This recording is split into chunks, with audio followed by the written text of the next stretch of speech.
Здравствуйте, уважаемые товарищи!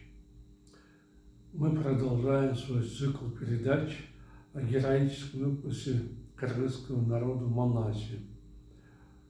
В предыдущих передачах я рассказывал вам о том, что мною на основе варианта Сагынбаева-Оразбакова написан пятитомный роман в прозе. Вот они перед вашим взором. Я все эти книги провел через экспертизу Министерства образования Кыргызской Республики в Академии образования. И в настоящее время мое произведение рекомендовано для изучения в школах, на уроках кыргызской литературы для более глубокого освоения эпоса Манас. Затем я эту свою же книгу перевел на русский язык, и также она прошла экспертизу в Академии образования, также рекомендована для включения в школьную программу по кыргызской литературе. После этого мною был открыт специальный интернет-сайт epos-manas.com, где я выставил на продажу электронную версию своей книги на кыргызском и русском языках. Кто хочет, может приобрести там мои книги. Ну и, наконец, в течение месяца я выступаю на этом YouTube-канале, где рассказываю об эпосе Манас и читаю отрывки своей книги. Чем отличается моя книга от книг других авторов, написанных на основе эпоса Манас? В настоящее время по данному эпосу написано около 10 книг. Но, к большому сожалению, многие из них представляют пересказ эпоса. Как вы знаете, эпос Манас состоит из 500 тысяч стихотворных строк. А эти авторы романов, они переложили на прозу эпос Манас. То есть, по сути, они пересказали эпос языком прозы. Но вы сами знаете, что жанр романа требует совсем других стандартов. Нужно там описывать как внешность героев, их одежду, также их внутренний мир, их мысли, переживания. Кроме этого, нужно описывать еще природу, все, что окружает человека или те или иные события. Этого у них не было. Ну а мой роман выгодно отличается от них тем, что мною учтены все требования, предъявляемые к роману, и мои произведения написаны простым, понятным языком. Это значительно облегчает изучение эпоса Манас для школьников, ибо изучение эпоса в оригинале, в стихотворной форме, это очень трудная задача не только для детей, но и для взрослых читателей. И чтобы облегчить школьникам их задачу, мною было написана вот эта книга. В настоящее время я сейчас работаю над вторым томом второй части трилогии «Семитея». Уже скоро закончу вторую часть Манаса. А он тоже будет в виде романа. Ну вот и все, что я хотел пока сказать вам по поводу моего произведения. А сейчас я вам продолжу читать свой роман. В тот же день к Нискаре был отправлен среднего роста скуластый, рыжий, худощавый гонец. Он круглосуточно гнал коня и через несколько дней доехал до места назначения. После того, как охранники доложили о нем, рослый, белолицый, широкоплечий Нискара приказал впустить к нему гонца. Когда китаец вошел, то протянул Калмаку письмо из Синкана и передал от него привет. Нискара, одетый в красный халат и синюю тюбетейку, на макушке которой красовался хвост белого попугая, внимательно прочитал письмо и после этого обратился к гонцу. В письме хан написал, что остальные слова скажешь ты. Я слушаю тебя. Богатырь, ответил гонец, ты знаешь, что в письме говорится о монасе. Да, а Синкан советует мне его уничтожить. Монах сейчас еще ребенок и не набрался силенок. Поэтому не дай ему сбежать, поймай его. О том, чтобы убить его, я и сам подумал, с раздражением проговорил Нискара. Этот сын бродяги, Брута, напал на Калмака, расстроил нашу дружбу и натворил немало бед.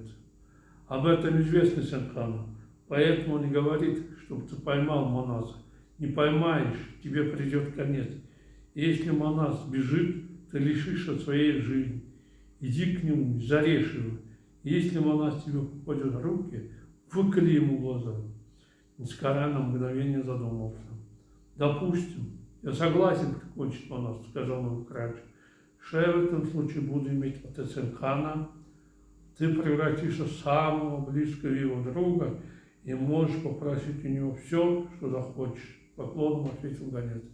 Ладно, чтобы покончить с Манасом, я через несколько дней 6000 воинами выйду в поход. Когда кыргызы потерпели поражение от Калмака и были изгнаны в Золоту, Алоке прогнал Бая в сторону Кашкара. Проклиная судьбу, разгневанный Бай поневоле осел в тех местах. Там он обзавелся семьей. У него родились 2 сына, Бакай и Тайлян, которые выросли хорошими людьми.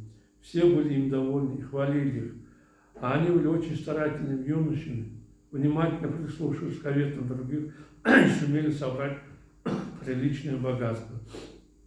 Так как местность Жиркен, в котором они проживали, была безводной, Бай со своим сыном Бакаем стал советоваться о том, что переехать отсюда. «Сынок, — сказал Бакай, — мы живем на безводной, бесплодной земле. Если посмотреть на Кашкар, вода в нем в основном родниковая, почва каменистая и пастбищ очень мало. Все тут враги, местное население настроено враждебно к нам. Поэтому, оседлая моего коня, я возьму коня, копье и, помолясь Богу, отправлюсь в сторону Алтайских гор. Как я слышал, в местности Шику проживает мой младший брат Жаков. Я разузнаю о нем поподробнее и буду просить Бога, чтобы он соединил нас. Если брат умер, погорю о нем и вернусь обратно». «Поезжайте, отец», — ответил Бакай. «Я много раз слышал, что народ Алтая живет богато, земли у них плодородные и хорошо приспособлены для выпаса скота. Если это действительно так, мы переедем туда».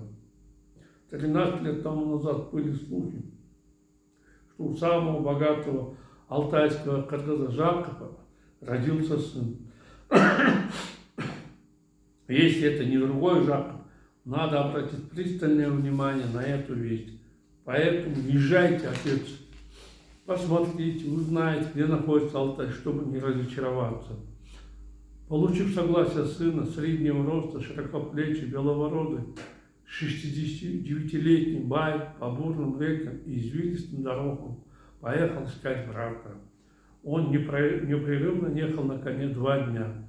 На 3-й день, в полдень, доехав до бескрайней пустыни, Бай увидел 6000 человек, копавших арык.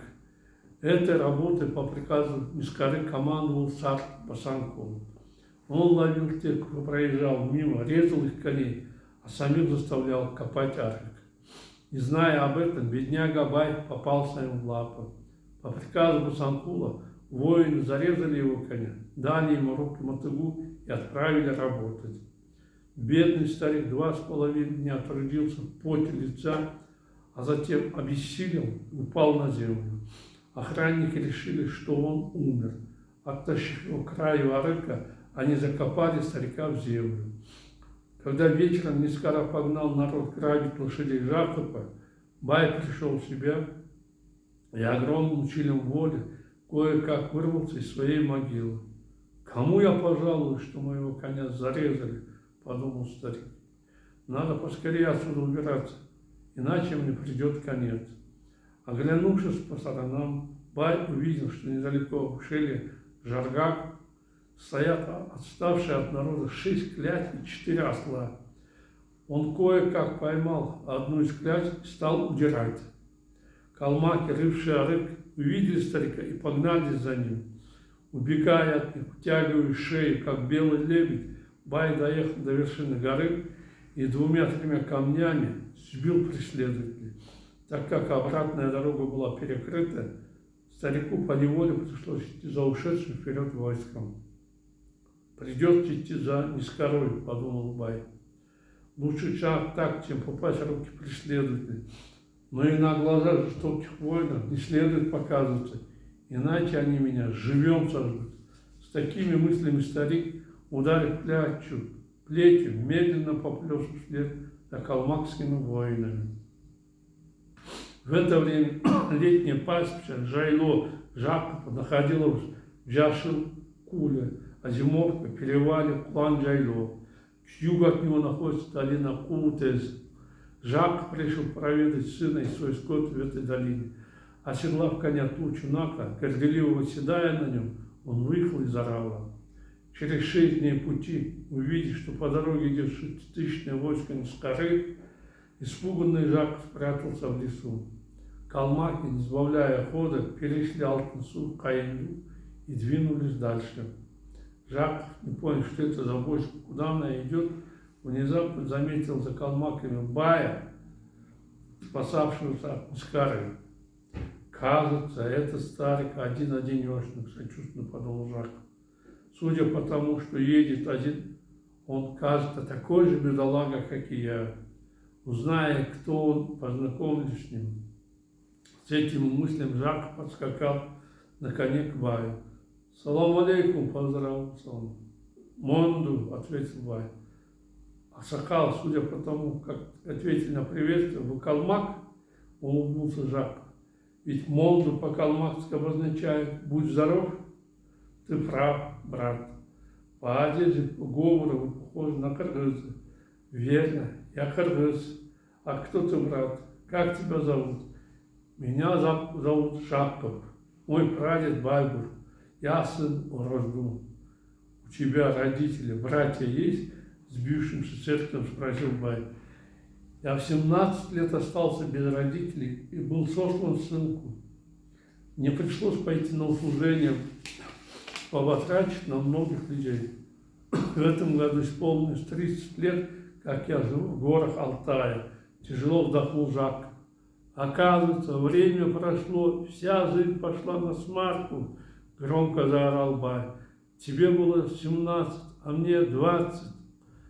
Когда мы жили счастливо с родителями, нас разлучили друг от друга». «Кто вы?» – дрожью в голос спросил побледневший Жак. «Это я, твой старший брат Бай». Услышав это, Жак спрыгнул с коня на землю. Подбежав к брату, он крепко обнял его. Братья, обрадованные неожиданной встречей, стали плакать навзрыд. Немного успокоившись, они сели на 2 больших валуна, лежавших возле дороги. «Жак, у тебя есть семья?» – спросил Бай. «Да, есть сын. И сейчас 2 твои невестки беременны. А у вас есть семья, дети?» «У меня 2 сына, Бака и Тайлак. Кстати, как зовут твоего мальчика?» «Манас». «Манас, говоришь?» – оторопел Бай. «Хорошее имя, звучное. Но...» «Что но?» «Жаков», – замешкался Бай, «услышав, что ты живешь на Алтае и очень разбогател, Я специально вышел искать тебя. Эти слухи соответствуют действительности? Да, широко улыбнулся Жак. Слава Богу, из местных кыргызов мало кто может потягаться со мной по богатству. Это хорошо, ибо моя жизнь сложилась не так удачно. Я не смог, как ты, разбогатеть. Поэтому я могу переехать к тебе? Надежда спросил Бай. Если вы так поступите, было бы здорово, восторженно ответил Жак. Спасибо, брат. А теперь расскажу о том, что слышал про Манаса. Когда я шел сюда, по дороге повстречался с большим войском калмаков. Я еле-еле сумел сбежать от них. Чтобы они не причинили вреда, мне пришлось их объехать. Эти воины богатыря из коры едут, чтобы убить Манаса. Услышав это, я не показался им на глаза и ехал 6 дней. А сегодня встретил тебя, мой ненаглядный брат. Если то, что ты говоришь, правда, этим очень плохо для нас, помрачнел Жак. В таком случае надо оседлать коней и быстрее скакать в Аил. Необходимо подготовиться к встрече грозного врага и собрать людей. Аил для Исанбая расположен под высокой горой, на вершине которой зимой и летом лежат вечные снега, а на склонах растут сосны, березы, и звонко шебечут птицы, оглашающие вокруг звонкой трели. В середине Аила стоит большая юрта Исанбая, выделяя своей белизной и красотой среди других юрт. Из-за жары высокий, широкоплечий, смуглый Бай отдыхал дома, когда снаружи раздались громкие крики. Пока он собирался узнать причину этого звука, в дом бежал среднего роста рыжий скуластый конюх с побледневшим лицом. Что это за шум? Недовольно спросил Исанбай, снявший халат и сидевший в одной белой рубахе. Господин, растерянно проговорил конюх, опуская вниз синие глаза. Неизвестные люди напали на Аил. Они набросились на табун, пасшийся у подножия горы, а затем угнали их. Чьих лошадей они угнали? Ваших 10 тысяч лошадей, Бай, тоже голос ответил конюх. Моих лошадей, завопил мне себя от бешенства Исанбай. Почему вы не оказали им сопротивления, негодяи? Как мы можем сопротивляться 6 тысячам воинов? С головой ответил конюх. Ой, Боже, что за чудеса? Какие 6 тысяч воинов? Откуда они взялись? Что ищут? Не знаю. Подлец, осел, от душа материл конюха Исанбай. Говорит, что не знает. Если не знаешь, зачем ты здесь стоишь? Осла, что ли, подковываешь? Давай, быстрее собирай народ. Сейчас пойдем к неизвестным воинам, узнаем все про них. Слушаюсь, ответил конюх, поспешно вышел на улицу для выполнения приказа. Через час сельчан собрались 500 всадников и поехали на окраину Аила, где стояли воины из коры. Отделившись от односельчан, Исанбай сам подъехал к одетому в синий шлеме панцирь Басанкулу, горделиво восседавшему впереди войска на резвом гнедом скакуне. Богатырь уважительно обратился Исанбай к Басанкулу. Позволь представить, я глава этого Аила Исанбай. Кто вы будете, с кем враждуете, кого ищете? Я воин, богатыря из коры, Басанкулу, важно ответил калмак. Мы ищем сына Бая Жак Манаса. Ты знаешь, где он? Конечно, знаю. Сейчас Манас и Жаков Пуланджайлу, Кутези. Из-за него не берите лошадей, не заставляйте нас страдать, богатырь. Если у нас есть давнишняя месть к нам, тогда прямо скажите об этом. Передайте мои слова вашему хану и погубите нас понапрасну, жалобно попросил Исанбай. Ладно, ответил Басанкул и поскакал к шатру хана. Ну вот, уважаемые товарищи, наше время подошло к концу. Я желаю вам всего наилучшего. До свидания, до новых встреч.